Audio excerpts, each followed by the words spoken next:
Hey everyone, I'm Almar of almarsguides.com, and in this video here I'm going to be talking to you about the Bramblewood bow farming location in Titan Quest.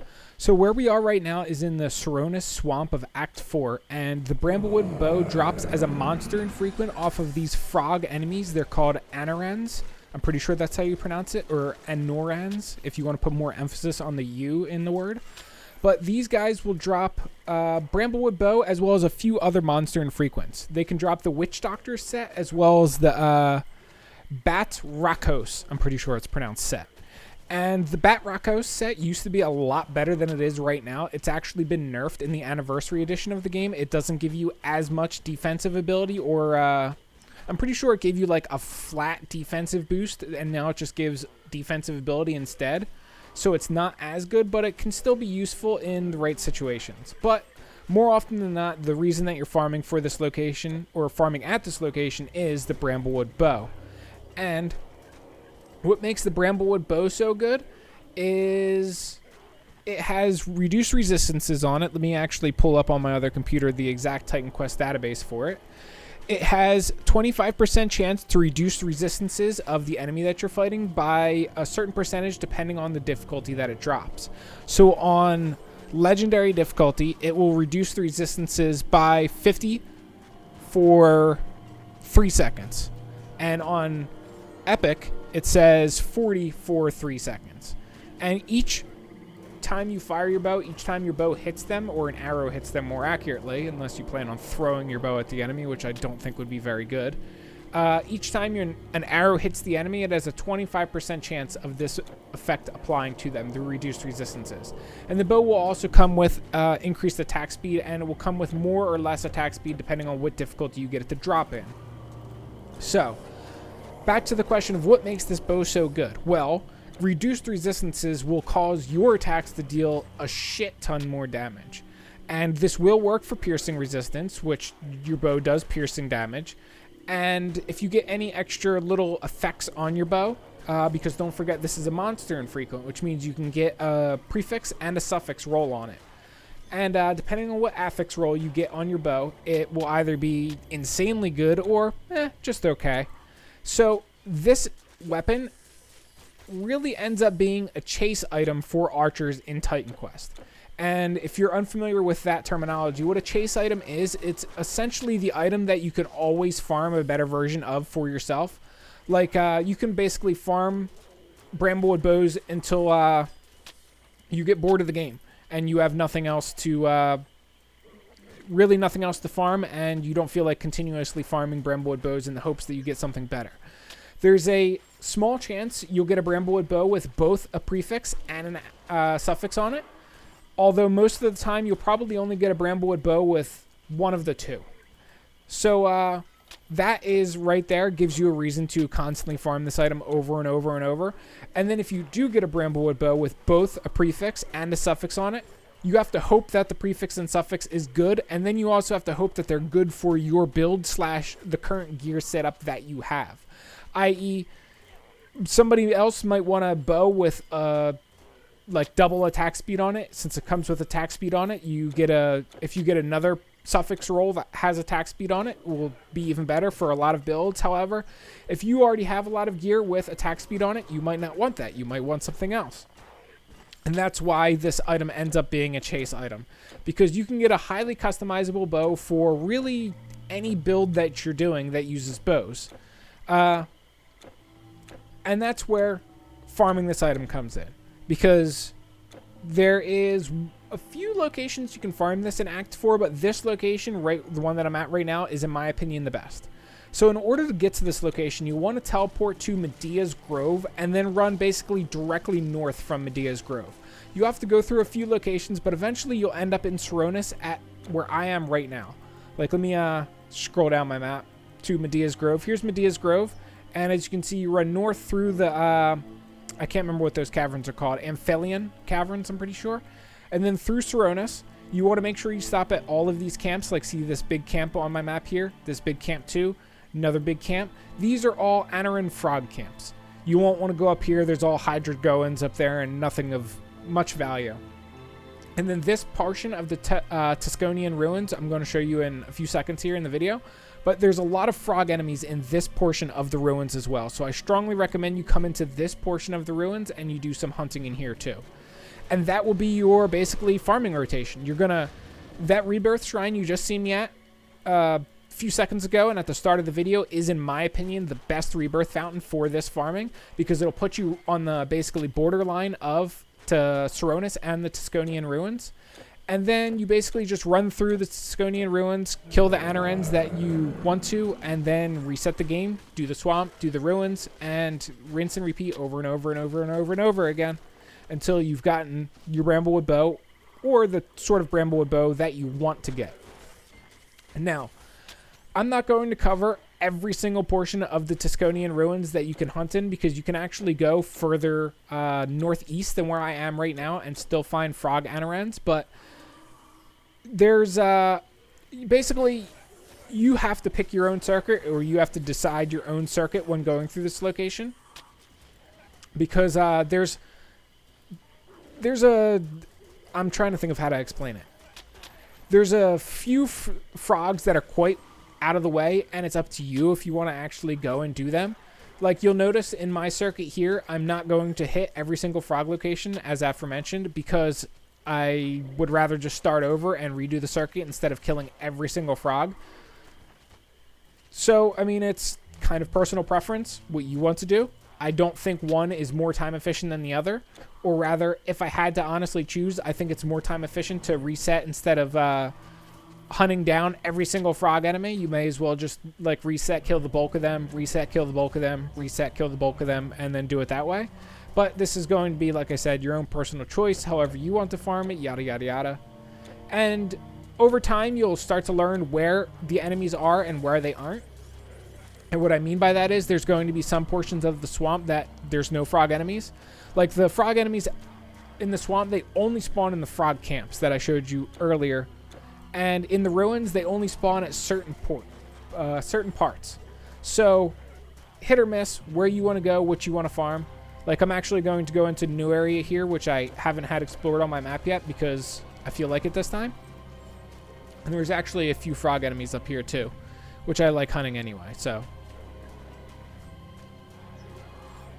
One thing that's worth mentioning too is these frog enemies will be holding the weapon or monster infrequent armor that they do drop. So you can keep an eye out for them. And that's true for all enemies in this game, not just these frog enemies. All enemies will be holding any items that they are dropping, so long as their model will display the item or will allow the item to be displayed. So as you can see, I'm getting quite off the beaten path here. We're into an area that I have not explored on my map yet because I usually don't farm this location on this character. And as you can see up here, see how there's no frogs? That's all like the tree enemies and stuff like that. This is the sort of thing that you need to learn when you start to farm this location yourself. Basically, where to cut corners, where not to cut corners. That sort of thing.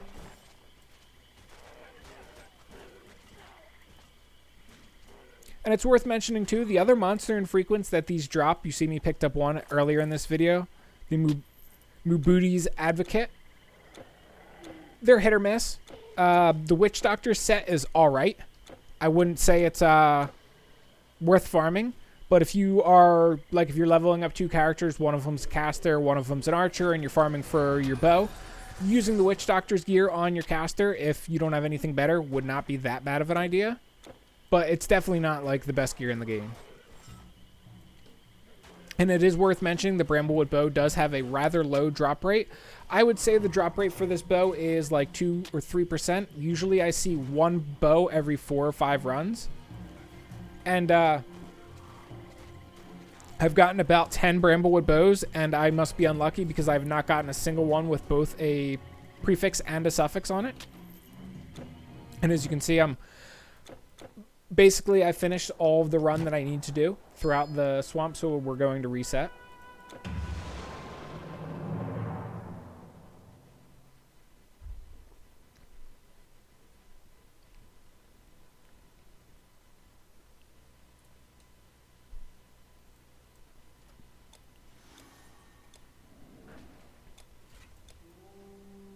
Lots of self buffs for this build.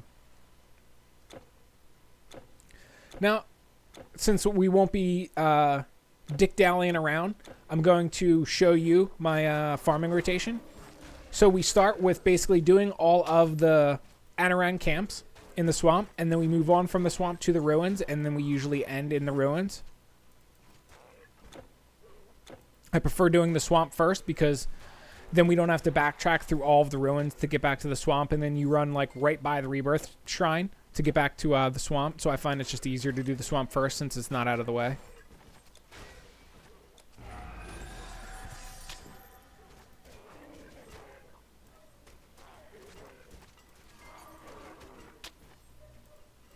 And yes, the frog enemies are pretty straightforward to take out. As you can see, they're quite squishy. The one thing that is annoying about them, though, is they will run away from you, which is super, super annoying if you're melee, because then you have to, like, follow them around and click on them, and then you end up doing what I'm doing right now, where you, like, kind of run by them, but not run by them, and it's super annoying. So I would say for ranged, especially since you're farming here for a bow, if you're somebody who's ranged, it would be a much better farming location. Or if you're just better than me at the game and you can get all of your clicks perfectly right on top of the enemy and you spend no time running back and forth, back and forth, back and forth.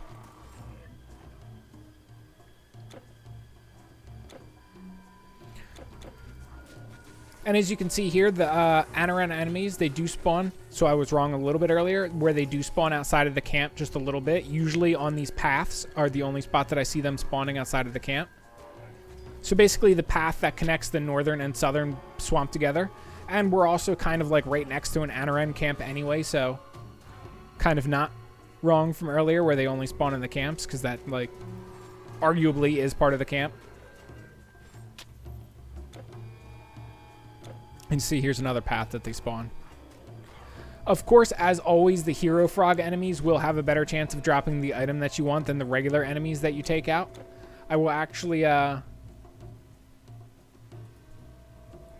pull up the loot table. Of course, the Titan Quest database doesn't have these listed on the loot table as well as their drop percentage, because the Titan Quest database is rather incomplete when compared to a lot of other games in their databases. Doesn't even have the Atlantis items in there yet, and Atlantis has been out for over a year. The guy does it probably for free, though, so he does a good job for the work that he's done for free.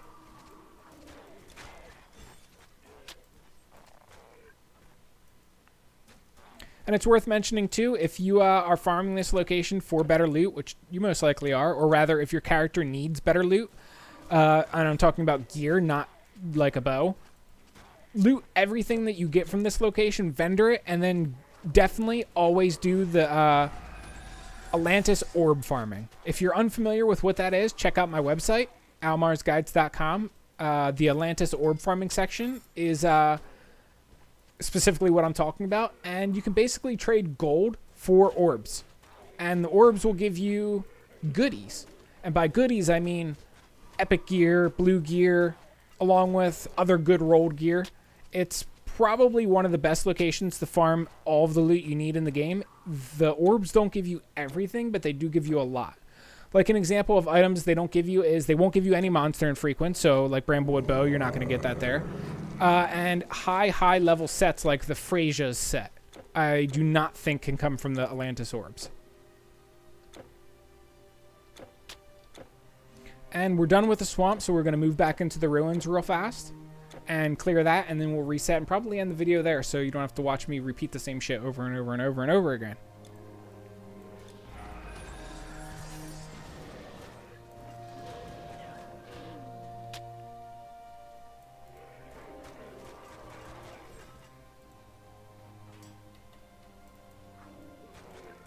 Now, it is worth mentioning, if it wasn't already self-evident to you, or if you didn't already know, a different version of the monster infrequents will drop on normal, epic, and legendary, so you'll either have to farm this bow on all 3 difficulties, or you'll have to wait until either epic or legendary and then farm it there. I would honestly recommend you skip farming it on normal, farm it on epic, and then farm the best one that you want on legendary, because if you farm it on normal, you're going to be spending a lot of time farming it for a bow that you're going to replace rather quickly. So I think if you, for like best time spent, you could do it on epic and then do it on legendary.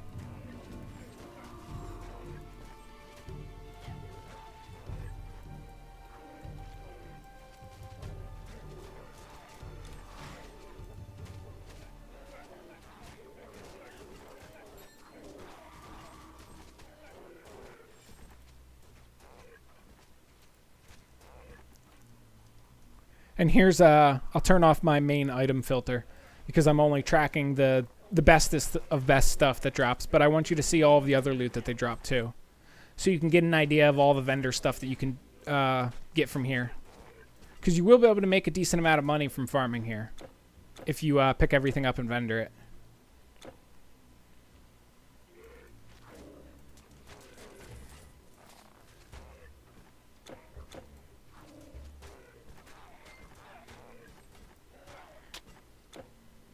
And by the way, if you think that I've forgotten anything about this location, or if you have any other helpful tips and tricks for people that are going to be farming here, please post them in the comments below. This is a rather tedious monster and frequent to farm, and I'm sure people would love any extra help and tips and tricks that they can get for farming this one.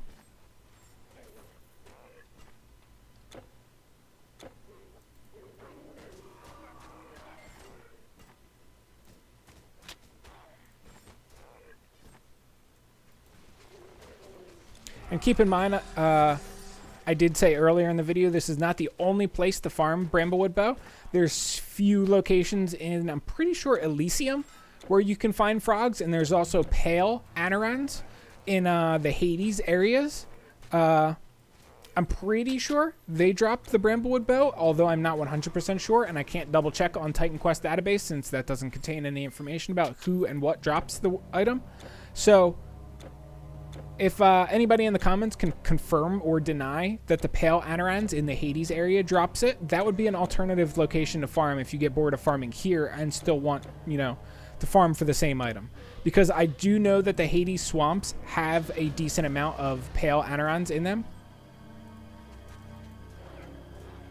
But it's just an idea toss out there for other farming locations that you can farm this, because I always get somebody when I upload one of these videos that comments that it's the location I'm talking about and I'm showing isn't the best one, like for Stonebinder's Cuffs, when I would highly, highly, highly disagree that Minoan Labyrinth is better for Stonebinder's Cuffs than the Gorgon Queens, especially if you're somebody who doesn't like the random chance of Minoan Labyrinth or doesn't like navigating Minoan Labyrinth. But I'm open to the idea that there might be better locations to farm the anorans than here, if somebody has a better idea in mind. However, this is the location that I found the most of them. As you can see, I'm going to end the video here, but there's quite a few anorans around here, and quite a few camps, quite a few different areas to farm them, and that's basically all there is to it. Hopefully you guys enjoyed this video. Hopefully it helped some of you out, and I will catch you guys around the next Titan Quest video. Peace.